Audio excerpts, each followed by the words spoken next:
Assalamualaikum warahmatullahi wabarakatuh. Perkenalkan, nama saya Nana Abdul Syafir Muhammad dengan NIM 220202020. Mahasiswa Teknik Mesin Politeknik Harapan Bersama Kota Tegal. Ya, di sini saya akan mempresentasikan tugas motor listrik dengan judul Dasar Motor Listrik. Sebelum itu, saya berterima kasih kepada Bapak Fakih Fatul Rozak sebagai dosen pengampu mata kuliah motor listrik.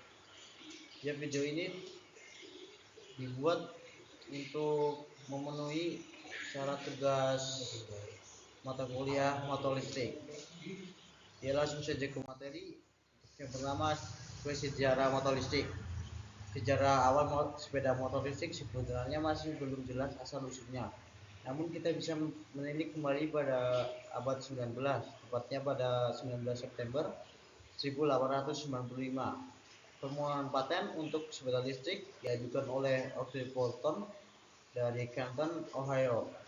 Pada 8 November di tahun yang sama, permohonan paten lain untuk sepeda listrik juga diajukan oleh Hoshi Welby dari Boston. Lalu di acara Stanley Cycle Show pada tahun 1896 yang bertempatan di London, Inggris, produsen sepeda Humber memamerkan sepeda tandem listrik dibekali oleh baterai penyimpanan daya. Motor listrik yang digunakan pada sepeda tersebut ditempatkan di depan roda belakang. Kontrol penuh kecepatan ditempatkan di bagian stang.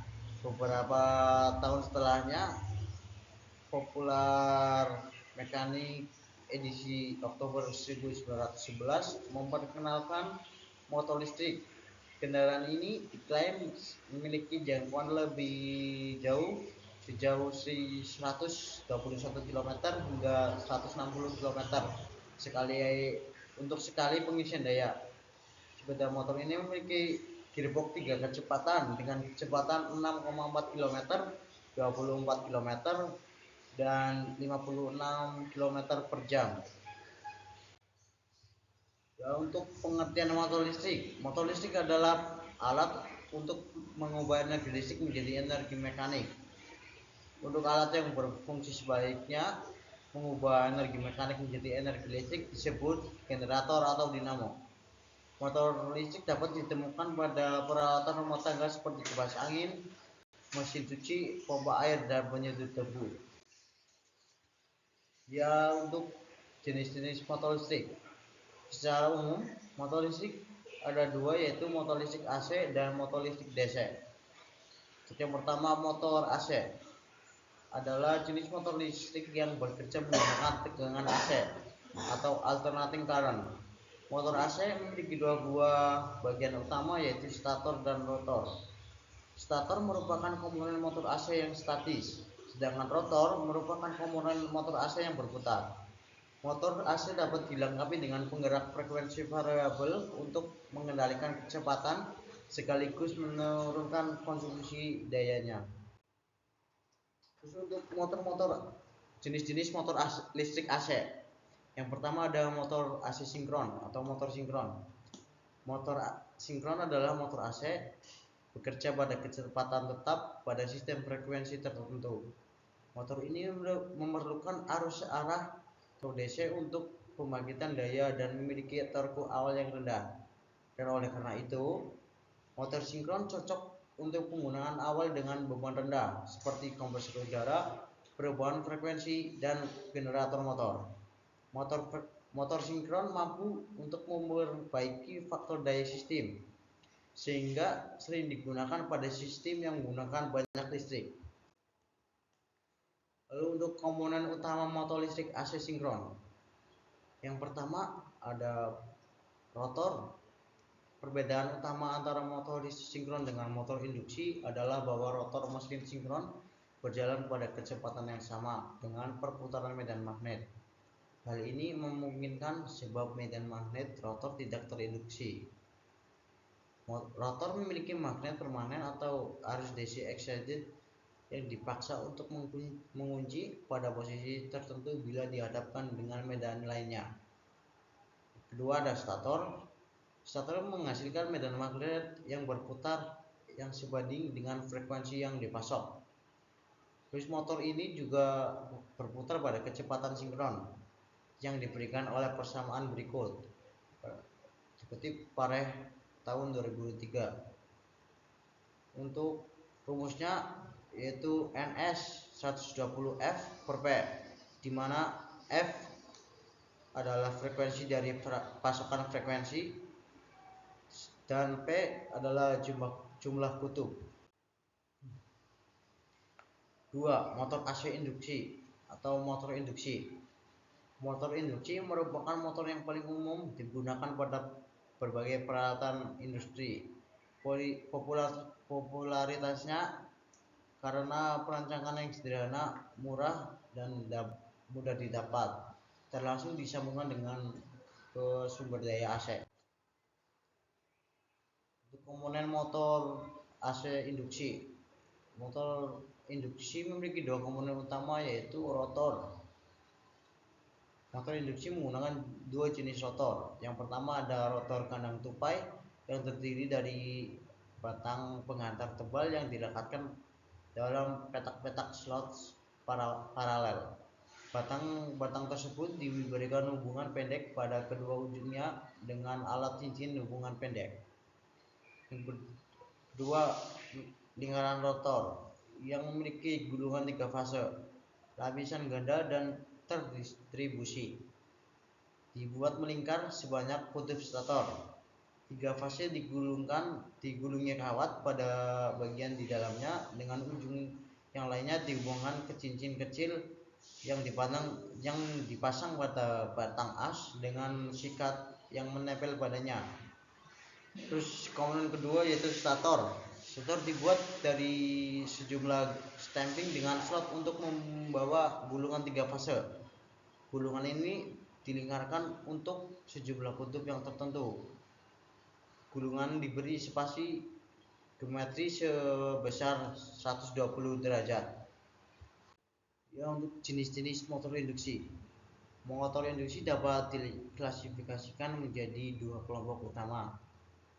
Yang pertama ada motor induksi satu fase. Motor ini hanya memiliki satu gulungan stator, beroperasi dengan pasukan satu daya fase, memiliki sebuah rotor kandang tupai, dan memerlukan sebuah alat untuk menghidupkan motornya. Sejauh ini, motor ini merupakan jenis motor yang paling umum digunakan dalam peralatan rumah tangga, seperti fan angin, mesin cuci, dan pengering pakaian, dan untuk penggunaan hingga 3-4 HP. Yang kedua ada motor induksi 3 fase. Medan magnet yang berputar dihasilkan oleh pasukan 3 fase yang seimbang. Motor tersebut memiliki kemampuan daya yang tinggi, dapat memiliki kandang tupai atau gulungan rotor, walaupun 90% memiliki rotor kandang tupai dan penyalaannya sendiri. Diperkirakan bahwa sekitar 70% motor di industri menggunakan jenis ini. Sebagai contoh, pompa, kompresor, belt conveyor, jaringan listrik, dan gerindra tersedia dalam ukuran 1/3 hingga ratusan HP. Lalu kecepatan motor AC induksi. Motor induksi bekerja sebagai berikut.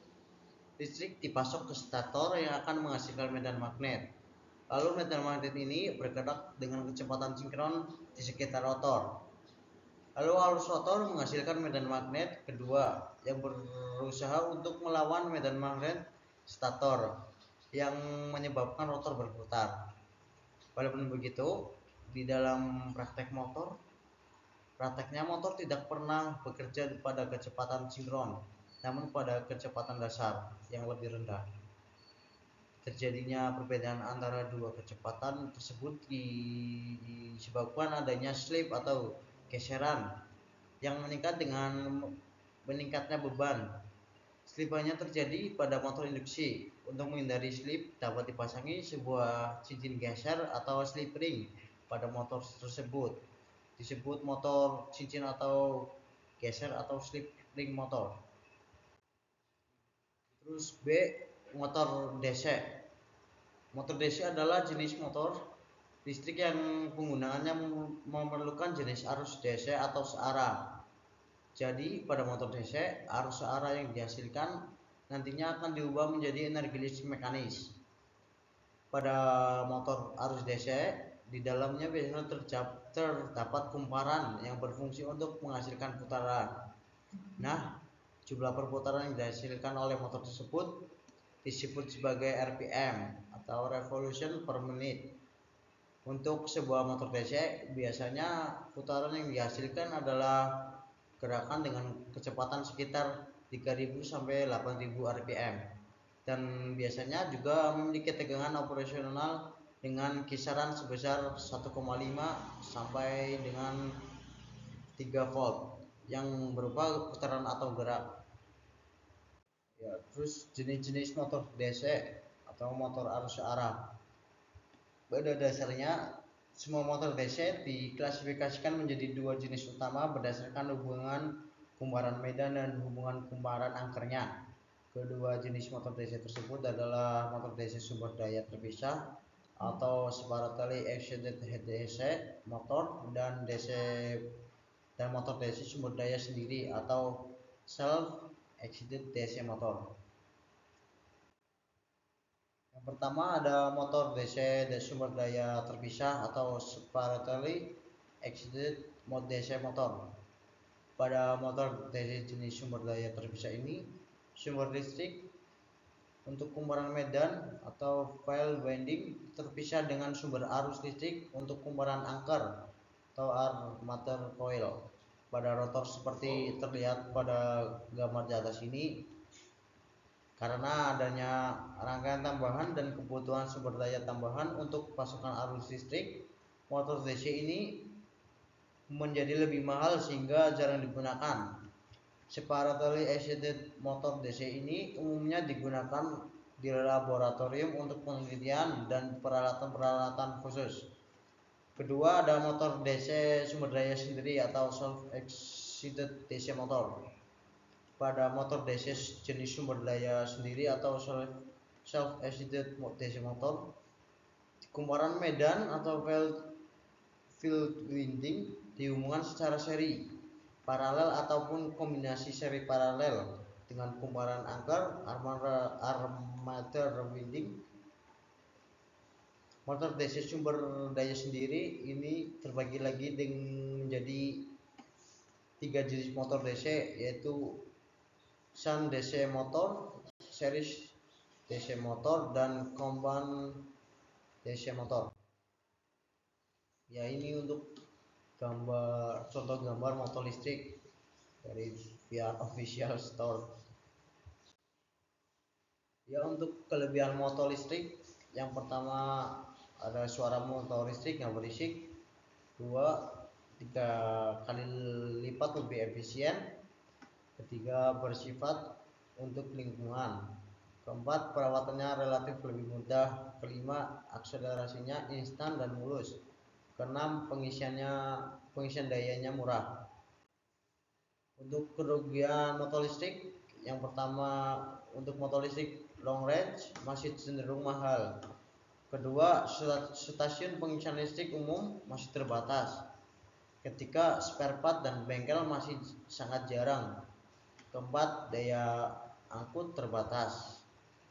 Ya, di sini saya mengambil contoh dari pengaplikasian motor listrik pada mixer. Mixer yang dimaksud di sini adalah alat yang biasa digunakan untuk membuat adonan kue atau telur. Di dalam mixer terdapat 2 buah motor listrik yang berfungsi memutar 2 buah pengaduk yang nantinya akan mencampur adonan yang berada di dalam satu wadah. Sama halnya dengan blender, pada mixer terdapat pula pilihan putaran motor listrik yang memiliki perbedaan putaran motor mulai dari putaran pelan-pelan, sedang, hingga cepat, dan ada pula tombol khusus digunakan untuk memutar pengaduk dengan kecepatan penuh.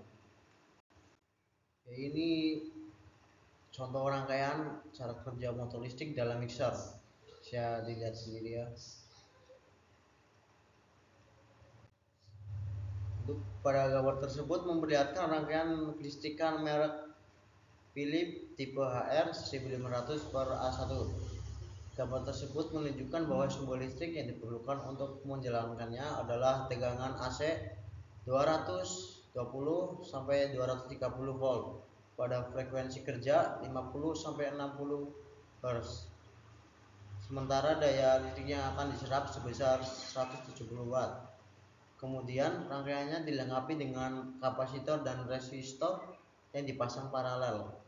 Kapasitor dan resistor tersebut berfungsi sebagai peredam frekuensi interferensi yang ditimbulkan oleh motor mixer saat berputar.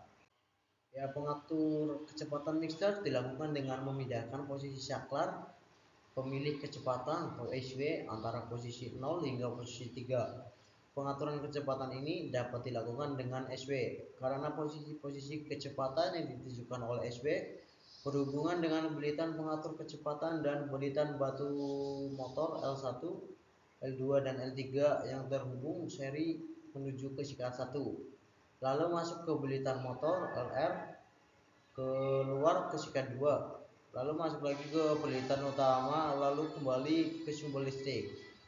Untuk nilai resistensi L1 sebesar 24 ohm, L2 sebesar 20 ohm dan L3 sebesar 14 ohm. Sementara itu resistensi belitan stator L4 dan rotor motor masing-masing 17 ohm dan 44 ohm. Ya, untuk rumus dasar motor listrik AC, ya ada kumpulan rumus motor AC bisa dilihat sendiri. Untuk mencari kecepatan sinkron motor, slip pada motor, kecepatan rotor, daya motor, daya output motor, daya semu motor, arus motor, torsi motor, dan efisiensi motor. Dan ini untuk rumusnya sendiri bisa dilihat. Lalu ada rumus kecepatan motor sinkron, yaitu NS per 120 kali P. Keterangannya, NS adalah kecepatan motor sinkron dengan satuan RPM, lalu F frekuensi dengan satuan Hertz, dan P pola atau jumlah kutub motor. Ya, sekian presentasi dari saya. Mohon maaf bila ada kesalahan. Saya ucapkan terima kasih. Assalamualaikum warahmatullahi wabarakatuh.